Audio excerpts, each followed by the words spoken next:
I have a new word of reconstruct today. I'm in the car at a baseball practice, which means I'm hot.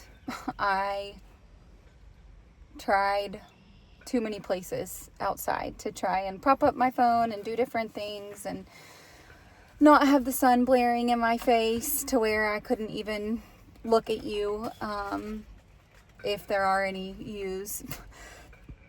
But I am doing this today because I was reminded that what I am supposed to do is write and encourage. And I can't write what I haven't received myself. And I've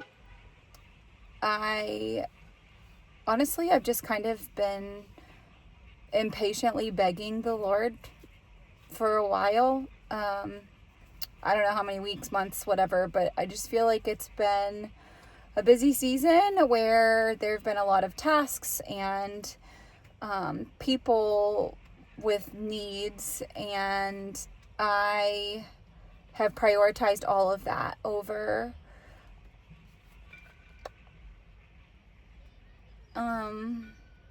consistently coming into the presence of the Lord and asking what his word is for me and asking for a word to share. So I guess maybe a month ago I was kind of doing an exercise where I was practicing like coming into the presence of the Lord and listening to what he might have for me, and the word he had for me was, it's okay. And just the way that he did it was like the most tender, deepest, gentlest. It's okay. Like, I know everything you're thinking. I know everything you're feeling. I know everything you're experiencing and everything that you can't perceive that's part of the experience. And knowing all of that, I'm telling you, it's okay. I was just so encouraged, and it kind of made me realize that I had been looking to a lot of other people to tell me or confirm to me that things were okay. My husband, the people I work with, people I serve, and just kind of pursuing their feedback or opinions or reactions, and using that as a gauge to determine how useful I was being, like how loving or helpful or whatever. And in that moment, he just reminded me, I'm the one who tells you when things are okay. And I'm the one you can trust. And the okayness of the situation is not dependent on your performance or your ability to win people over or your ability to succeed. The okayness comes from my authority, the authority of the Lord, which was so great. And then the second word he gave me was, I'm right here. I'm right here. I'm right here with you. So close. Like the whole side of our bodies are melted together. I'm here. I can't be more here than I am without being on top of you, or you being on top of me, or whatever. Like, we are so adjoined. That's how here I am. But I'm also right there, right in front of you, looking at you, looking all around you, looking at us. There is nothing that could come into your area without me seeing it, without my ability to protect and defend, without my ability to use it for your good, for my glory. You know, that temptation sometimes to analyze or wonder or what am I missing, or what is possibly going to sneak up. And he just reminded me, like, it's okay. And I'm here. I've got you. We can just be. Just me and you in this special private place where me and you come. That's what he wanted to remind me. So that was like a few weeks ago. And I don't think it was today. I think it was a few days ago. But over the last couple of days, the word was in lockstep. So, of course, lockstep is like perfect unity, like feet moving all at the same time, lockstep. Like, it might be a military term. If it's not, it's definitely been used in the military to describe like perfect unison. And I've just felt like at times when I've had like transition or kind of wondered, he's just reminded me, like, you're in lockstep with me. Get back in lockstep. Like, I'm right here. You don't drive this, so just stay in lockstep with me. So that was really helpful.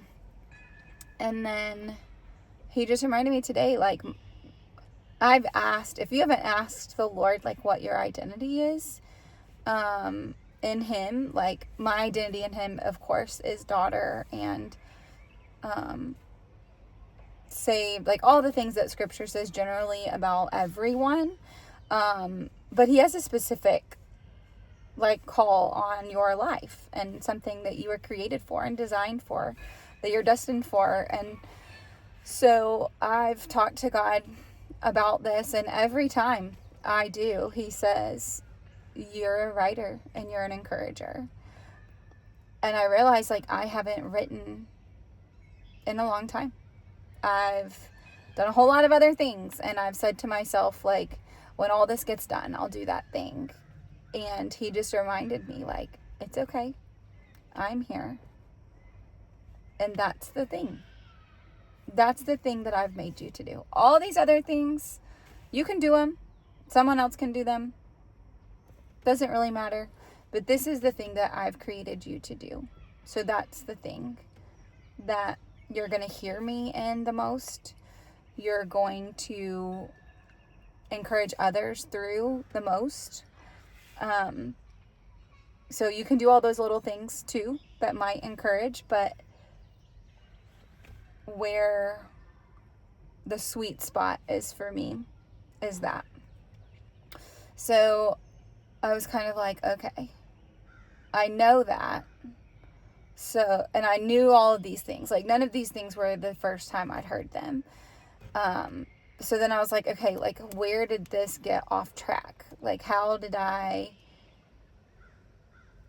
go from in lockstep to feeling so, like, drained and discouraged, and like everything was falling apart, like everything was just being blocked, or everything was just like not flowing. And so I think what he helped me to hear was, he just said, it's important that you come right back. I grew up with like the understanding that God is omnipresent, right? And I just thought that was so cool. I was like, he's everywhere. He's everywhere. Like in this leaf and in the, like almost like he's air. Like wherever air is present, he's there. And that's true. But I never was taught like to come into the presence of the Lord. Like I think that people maybe said that, and I was like, okay, yeah, but he's omnipresent, so I'm always in his presence. And this is one of those things that I, like, it could spin out, like, forever. Because that is true. Like, he is everywhere, so I am always in his presence. But there's something about making a concerted effort to acknowledge his presence that's different than just like being in his omnipresence all the time. And so I feel like he was teaching me, like, stop begging me to help you as if I'm really far away. Like, I'm right here and everything's okay. So the conversation that I used to have every morning, including this morning, was like alarms going off. Jesus, thank you for waking me up. Help me get out of bed. Like, help me go downstairs and make my coffee and like wake my brain up so that I can like receive a word from you. And it was hard. Like, I guess I felt like maybe like he wasn't answering that prayer, or I wasn't doing something right. I don't know what I thought. I probably wasn't like thinking about it enough to have a thought about it, but it wasn't working. And I feel like today he was like,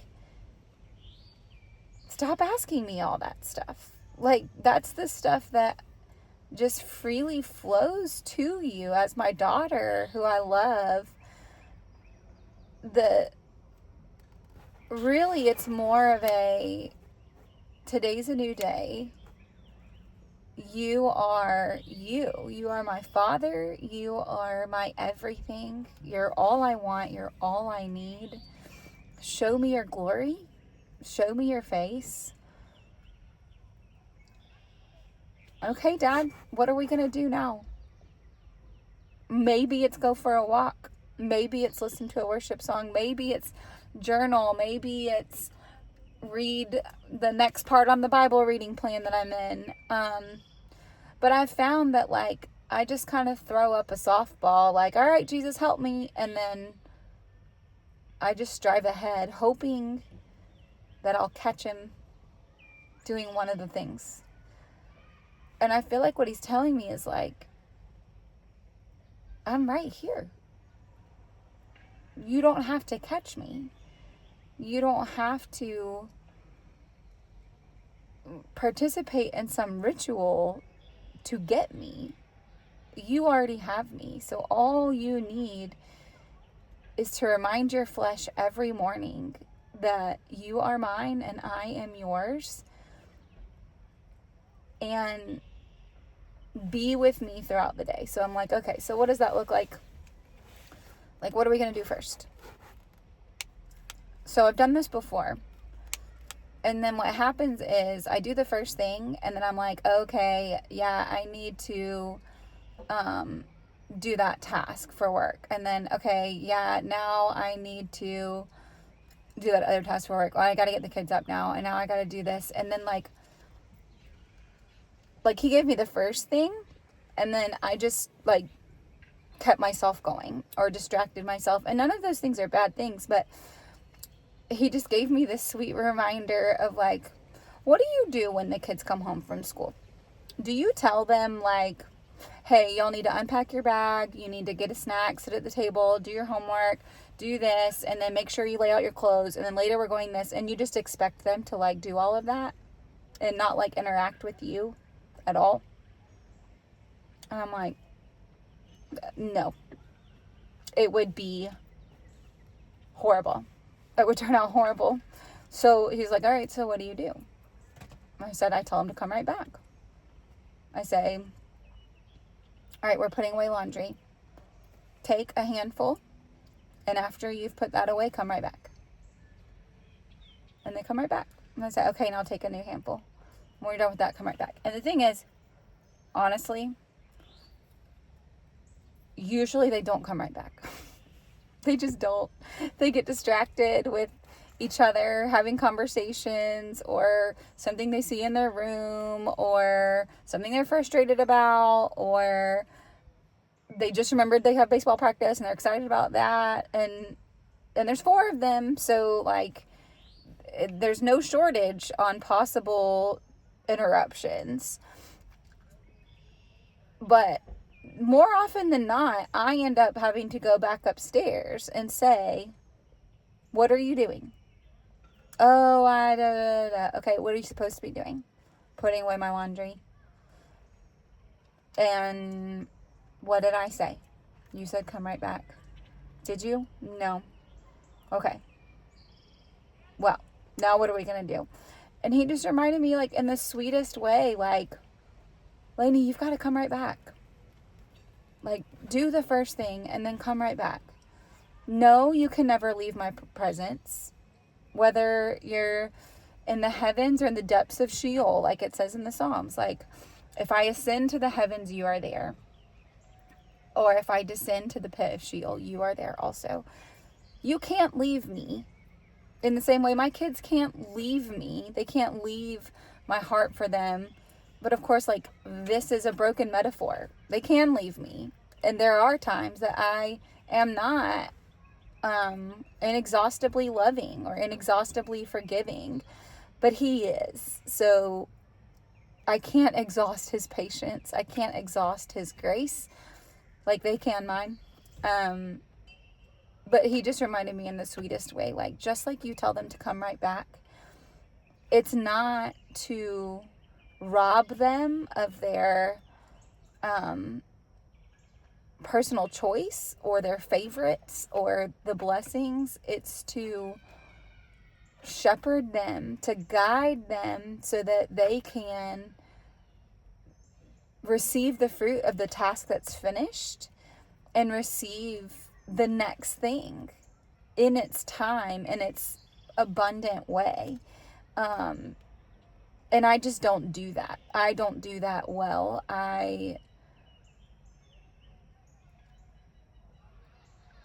I'm very impatient. I don't want to be impatient. I want to be patient for the Lord. I want to,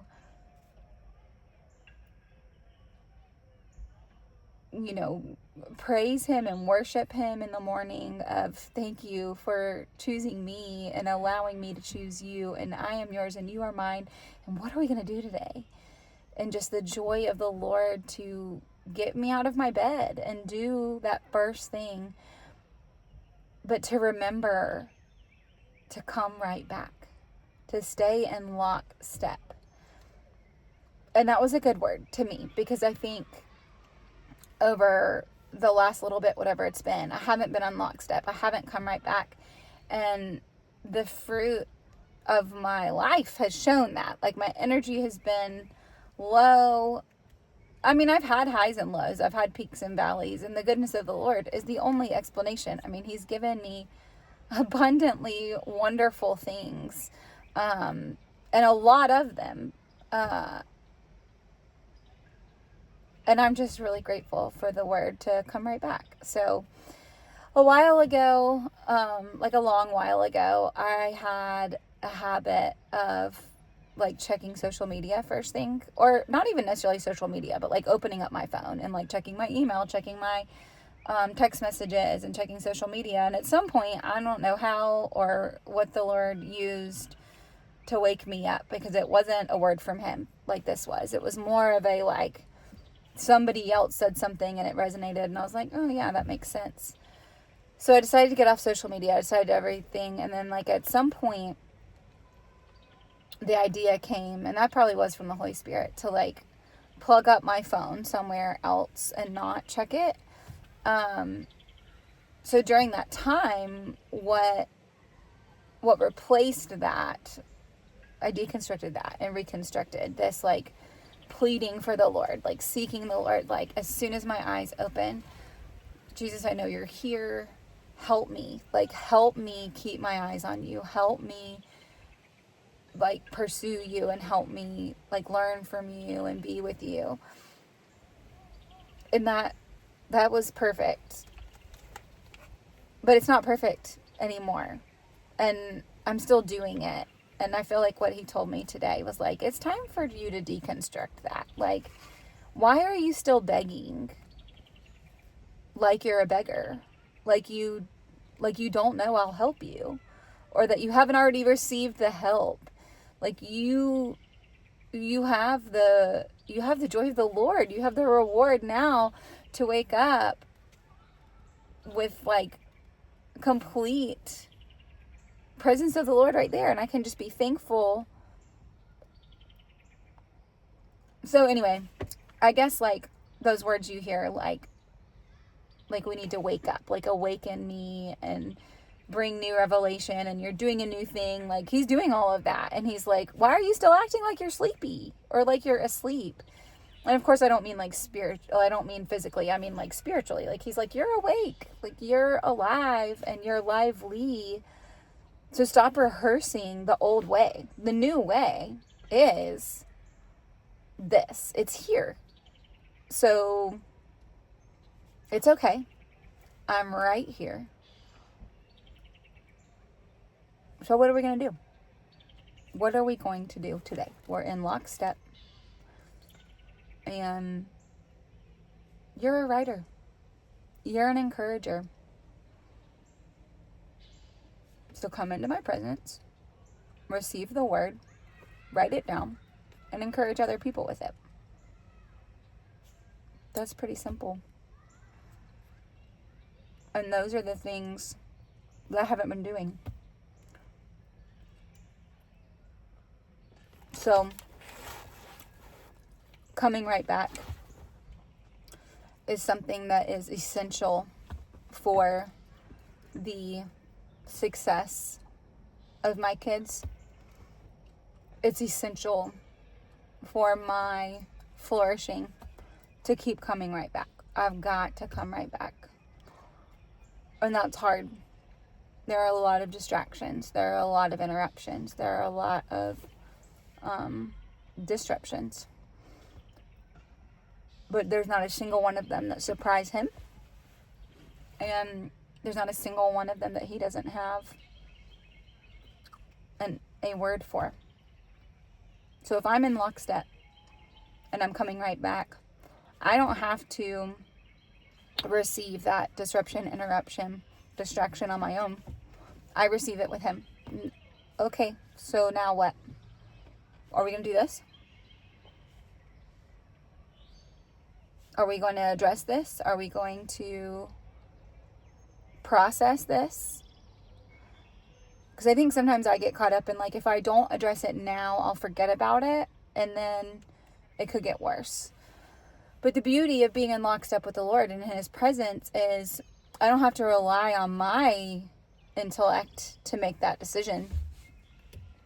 He will give a word like, we are doing this now, or we are not giving attention to this because it's not from me and it's not of me, so we're going to stay on track. And that coming right back and being in lockstep is the only way I'm going to discern that correctly. So I'm grateful for the love of the Lord that brings wisdom and insight and revelation. If you've constructed or reconstructed a routine or a system or processes or habits that came from the revelation of the Lord, I think that's awesome. And I think sometimes I hold on to those things as if they're the Lord himself. Like, he met me here, so this is how he's going to meet me forever.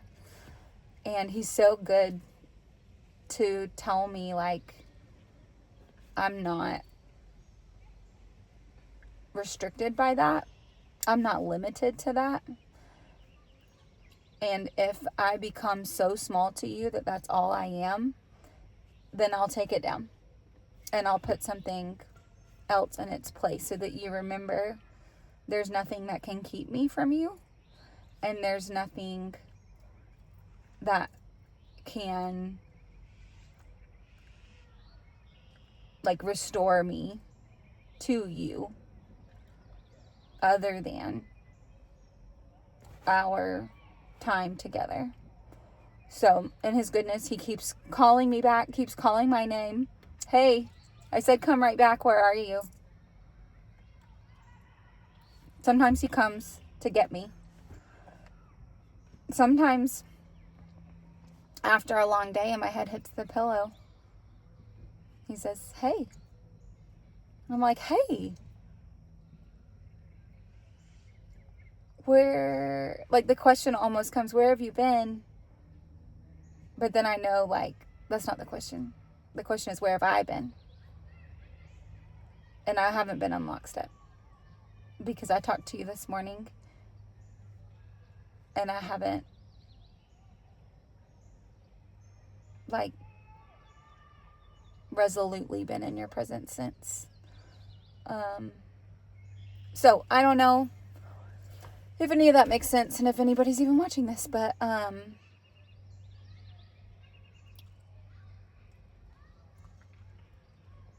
if it's been a while since you've been in the presence of the Lord, I would just encourage you to ask him, like, how do I come into your presence? What do you want to tell me?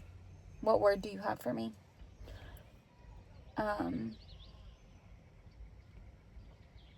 And I just pray that we all listen for his word more than we speak our own or listen to other words, and that we always just come right back. So if you haven't been back in a while, I think his invitation is come right back and ask him, what have I built that I need to deconstruct? Or what have I held on to that has fulfilled its purpose, and it's time for that to end, for a new thing to be reconstructed in its place. And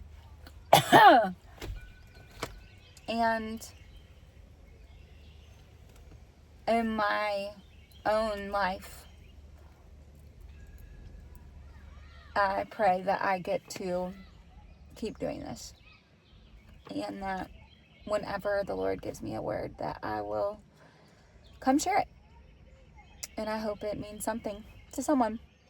And I hope that you are encouraged by the word of the Lord, not by my words, but by his words, and whatever understanding he is bringing through countless places. And maybe this too. Yeah. I don't have a word for you to end, but I think the Lord does. So I'm going to hop off. But I'm going to sit for a minute. I hope you do too. Just listen. Listen to the word he has for you.